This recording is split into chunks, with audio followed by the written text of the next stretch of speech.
Hola chicos, ¿qué tal? ¿Cómo estáis? Bueno, pues vamos con un nuevo vídeo de biología y en esta ocasión, bueno, pues voy a seguir hablando de las funciones de la membrana plasmática. Ya he dedicado una serie de vídeos para explicaros los diferentes mecanismos de transporte de iones, moléculas pequeñas a través de la membrana. Ya hemos visto el transporte pasivo, activo, el transporte pasivo tanto en su variedad de difusión simple como en la difusión facilitada. ¿Vale? Todo ello atribuido a esa característica de la membrana plasmática de ser permeable. Bien, y ahora en este vídeo voy a hablaros de, continuando también con las funciones de la membrana plasmática, voy a hablaros de la endocitosis. En teoría, vamos a ver, hay que hablar de la endocitosis y la exocitosis. Para no alargar mucho el vídeo, voy a dedicarle uno a la endocitosis y otro a la exocitosis, ¿de acuerdo? Y para ello valiéndome de una serie de imágenes, como siempre, que ya empezáis a tener ahí en pantalla, ¿de acuerdo? Bien, recordar que tanto la endocitosis como la exocitosis son mecanismos de transporte, ¿vale? Que se utilizan para permitir el paso de macromoléculas a través de la membrana plasmática y de partículas sólidas. Acordaos que estas macromoléculas y estas partículas sólidas, por los métodos que ya os he explicado, tanto de transporte pasivo como transporte activo, no permitían este paso, sino que más bien eran iones o moléculas pequeñas, ¿de acuerdo? Entonces, endocitosis y exocitosis aparecen para permitir que macromoléculas y partículas sólidas puedan atravesar la membrana plasmática, ¿de acuerdo? Bien, entonces, como digo, vamos a comenzar con la endocitosis, y claro, siempre pensando que la endocitosis va a ser debido a la posibilidad que tiene la membrana plasmática en una determinada región de poder deformarse, ¿de acuerdo? Y esta deformación es posible debido también a la fluidez que tiene la membrana, ¿vale? Esto también ya os lo he explicado cuando os hablé de la estructura de la membrana plasmática. Bien, entonces ya tenéis ahí la primera imagen, ¿vale? Y para comenzar hablando de la endocitosis. Bien, fijaos que entonces lo que ocurre es que se produce una deformación en la membrana plasmática rodeando el material que va a ser ingerido hacia el citoplasma, ¿vale? Veis los tres pasos, ¿vale? Cada vez se va produciendo una mayor ingestión, o sea, se va englobando, ¿vale?, el material que va a ser ingerido hasta que finalmente entra en el citoplasma formando una vacuola, ¿de acuerdo? La vacuola, por lo tanto, se encuentra ya en el medio interno de la célula. Fijaos que en la mayor parte, en la mayoría de los casos, el material que es capturado en la vacuola va a ser ahora posteriormente digerido por una serie de enzimas hidrolíticos, de tal manera que los productos que resultan de esa digestión van a ser utilizados por la propia célula. Ahí veis tres pasos perfectamente, 1, 2 y 3, donde primero comienza a producirse una deformación en la membrana. Acto seguido, la deformación ya es más grande, acordaos, deformación, fluidez, ¿de acuerdo?, de la membrana plasmática, y ya en el punto tercero tendríamos la vacuola, la cual ahora será digerida por una serie de enzimas y esos productos van a ser utilizados por la propia célula. Mirad, en función del tamaño de la vacuola que se forme, podemos hablar o tendremos dos situaciones. Tendremos la fagocitosis y tenemos la pinocitosis. Ahí tenéis ya un esquema de la fagocitosis. Mirad, la fagocitosis, la membrana plasmática de la célula se va a expandir, por así decirlo, se van a formar unas prolongaciones. Veis ahí las dos prolongaciones que se están formando en la membrana plasmática. ¿Veis? O sea, os pongo el dibujo de una membrana plasmática, una bacteria, unos pseudópodos y lo que sería en sí la célula que va a llevar a cabo la fagocitosis. Entonces, como digo, en la fagocitosis, la membrana plasmática de la célula va a expandirse, va a formar unas prolongaciones que se llaman pseudópodos, como si fuesen unos brazos. Esos brazos van a ir rodeando progresivamente al material que tiene que ser ingerido al interior de la célula, es decir, al citoplasma. al citoplasma de la célula. Y debido al gran tamaño de la partícula, de la molécula que va a ser ingerida, la vacuola va a ser de gran tamaño. ¿De acuerdo? El material que se captura pueden ser tanto partículas grandes, como pueden ser incluso microorganismos, ahí tenéis el caso de una bacteria, o también pueden tratarse de restos celulares. Os pongo ahí también que el proceso de la fagocitosis lo van a realizar solamente algunas células, es decir, no todas las células están capacitadas para llevar a cabo este proceso. Os pongo ahí los dos ejemplos, o los dos tipos. Por un lado, protozoos, como puede ser el ejemplo las amebas, ¿de acuerdo?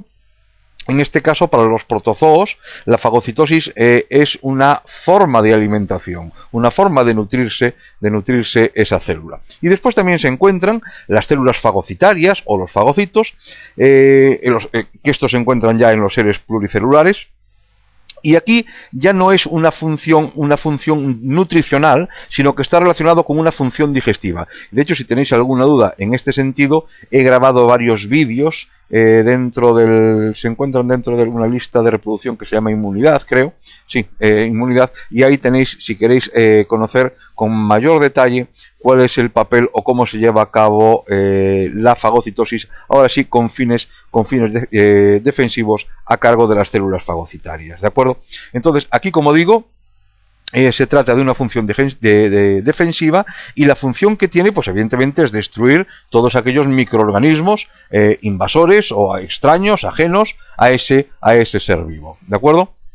En el hombre, esta función la realizan un determinado tipo de glóbulos blancos, de acuerdo, que también, entre otras funciones, aparte de eliminar todos estos agentes, como de todos estos microorganismos, también se van a encargar estos glóbulos blancos de eliminar pues las células que ya son viejas, células deterioradas o incluso residuos celulares, ¿vale? Habéis entendido lo que es la fagocitosis como un tipo dentro de la endocitosis. En este caso, lo que se van a formar son vacuolas de gran tamaño.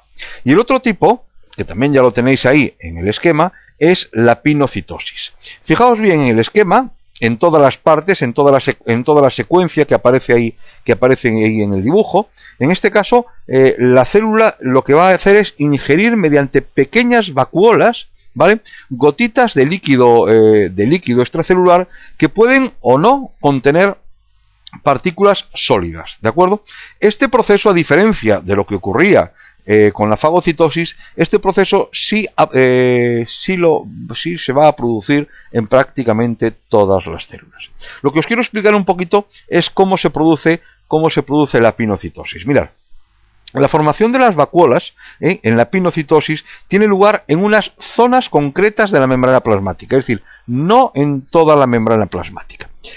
Bien, se trata de que en una determinada zona de la membrana plasmática aparece como una pequeña depresión, ¿vale?, de la membrana. Esta depresión, y esto sí que es importante, y ahí tenéis también la palabra, que os he escrito la palabra, estas depresiones están recubiertas en su parte interna por una proteína denominada clatrina, ¿de acuerdo? Acordaos de este nombre, no olvidéis este nombre porque es responsable de que se pueda llevar a cabo, es la proteína, mejor dicho, responsable de que se pueda llevar a cabo la pinocitosis. Entonces, esta estructura, la clatrina, lo que va a provocar es que aparezca como una invaginación que se va haciendo progresiva. Ahí lo estáis viendo en las diferentes etapas. La primera, a la izquierda, únicamente hay una depresión, por así decirlo, en la meseta, en lo que sería, entre comillas, la meseta de la membrana plasmática, pero que sí aparece la clatrina. Y ahora la clatrina tiende a producir una invaginación progresiva. Fijaos en el siguiente dibujo, en el tercer dibujo,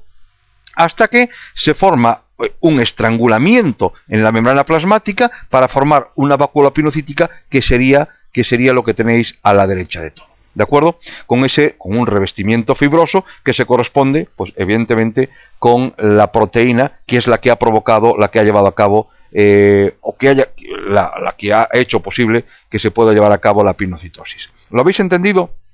Entonces, como veis aquí en la pinocitosis, a diferencia de la fagocitosis, lo que se están produciendo es vacuolas más pequeñas, no tan grandes como ocurría con la fagocitosis, ¿de acuerdo? Y el papel que juega indispensable esta proteína denominada clatrina. ¿Vale? Si tenéis alguna duda, darle para atrás al vídeo, yo creo que es sencillo de entender, pero si tenéis alguna duda, le dais para atrás. Bien, y ahora termino el tema, termino esta explicación con lo que se llama, con lo que os pongo hoy como endocitosis mediada por receptor, en ese dibujo, en ese esquema que ya tenéis también ahí en pantalla. Mirad, como ya hemos dicho, como ya os he dicho, la endocitosis puede incorporar o bien macromoléculas o bien partículas muy específicas, ¿de acuerdo? En el caso de las que sean macromoléculas o bien partículas, estas se pueden unir a unas determinadas proteínas de la superficie celular, quedando a su vez incluidas posteriormente en una vacuola. Ahí tenéis en ese esquema, y ahí veis que hay las diferentes etapas, hasta que acaba finalmente en el punto 4 incluida en el interior. Mirad, y la leyenda que tenéis abajo, ¿vale? La leyenda que tenéis abajo, veis, bueno, os pongo la membrana, lo que sería la membrana plasmática, que sería la línea toda externa. Después vendrían, si os fijáis, las proteínas receptoras específicas, de acuerdo, que es donde se van a unir las partículas que tienen que ser ingeridas.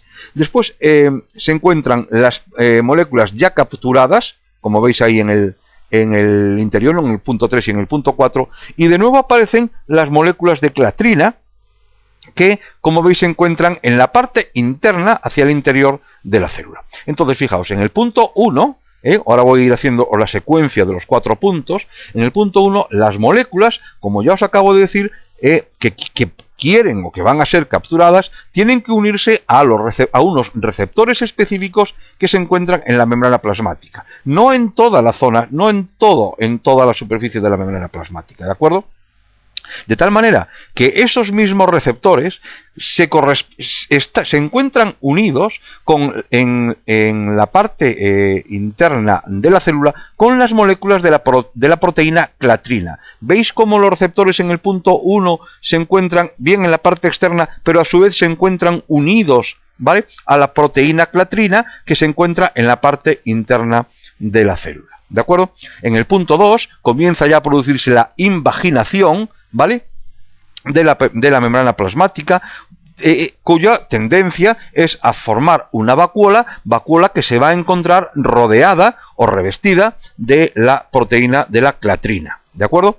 En el punto 3, la vacuola ahora ya se independiza de la membrana plasmática, se ha producido el hecho de la endocitosis y ya en el punto 4 la vacuola pierde por completo el revestimiento de clatrina y las moléculas lógicamente capturadas se separan del resto de los receptores para que sean utilizadas ya por la propia célula. Aquí tenéis lo que sería una endocitosis mediada por receptor.